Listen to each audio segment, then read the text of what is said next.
Bem, pessoal, então chegamos à aula de número 4 da segunda parte, onde nós vamos falar sobre expansão e retração. O que cada um desses significa? O que eles têm a nos dizer? Vamos ver? Vamos lá.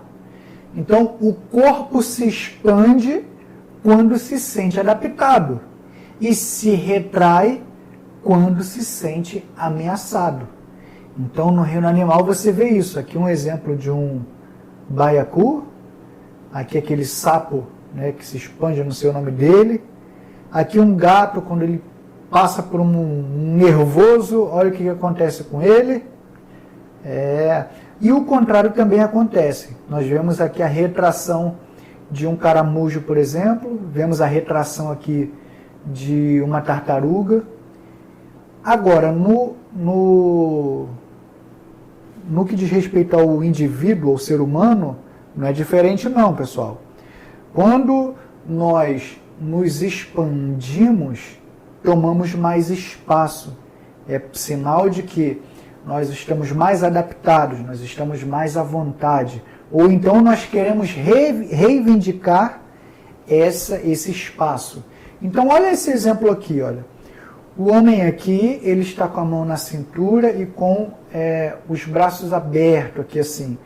Essa posição aqui, quando a pessoa está desse jeito, ela parece maior do que ela é pelo seu observador, porque o braço dá uma extensão maior do corpo.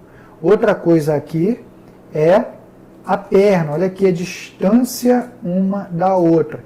Você vai observar que quanto mais tímida uma pessoa for, mais a tendência dela ficar com as pernas uma juntinha da outra, o cotovelo colado no corpo, o pescoço quase escondidinho assim, é porque a pessoa é mais tímida, ela ocupa menos espaço no mundo. E a pessoa mais expansiva, a pessoa mais... é porque ela sente mais à vontade, mais adaptada, certo? E você pode perceber também, quando um homem ele passa por uma mulher elegante, ele se apruma, se arma. E depois, quando a mulher passa, ele volta de novo. A mulher, mesma coisa, se arruma, né, se expande. Então, essa é a questão da expansão.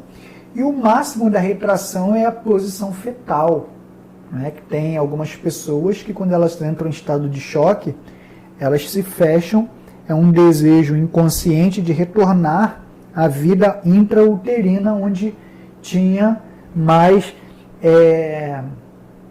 era mais protegida, vamos assim dizer. Bom, e aqui eu vou dar alguns exemplos de expansão, né, que com o passar do tempo o homem foi criando. Então vou dizer expansão tanto vertical quanto horizontal. Nesse caso é uma expansão vertical, porque ele faz com que a pessoa fique mais alta do que ela realmente é. Aqui, por exemplo, você vê que os reis também, mais alto do que realmente é. Aqui no caso do policial, você vê que o colete é cheio de aparatos, de mecanismos que fazem com que ele pareça mais largo, mais forte, ocupa mais espaço. Aqui, por exemplo, nas religiões também você vê isso. Nas tribos indígenas você vê o pajé usando aquele cocá, aqueles... Enfim. Bom, dei vários exemplos. E aqui, Desmond Morris, que também é um antropólogo, ele dizia o seguinte, que o homem baixinho, no poder, tende a ser tirano. Certo? Ele tende a ser tirano. Então, você pode ver que uma pessoa baixa, quando ela está no governo, faz muito sentido. Quando ela está na frente de uma empresa, ela está à frente de um projeto, ela tende a querer que as coisas sejam do jeito dela, tende a ser muito linha dura, né, muito preto no branco. Por quê? Justamente por uma questão de compensação. Isso é inconsciente. Se aplica a todos? Não. Mas os estudos mostram uma tendência aí. A questão aqui, ó, do trono, né? O trono fica no lugar mais alto, o rei, ele fica no lugar mais alto.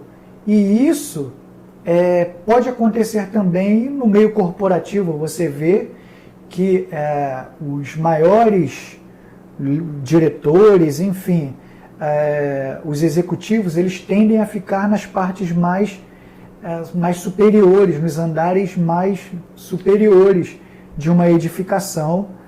Você percebe isso também, que as casas mais caras é da cobertura. Então isso porque uma ideia de status, de alto, de mais amplo. E isso, vamos supor, se você estiver numa reunião, é uma técnica interessante você fazer, sabe o quê?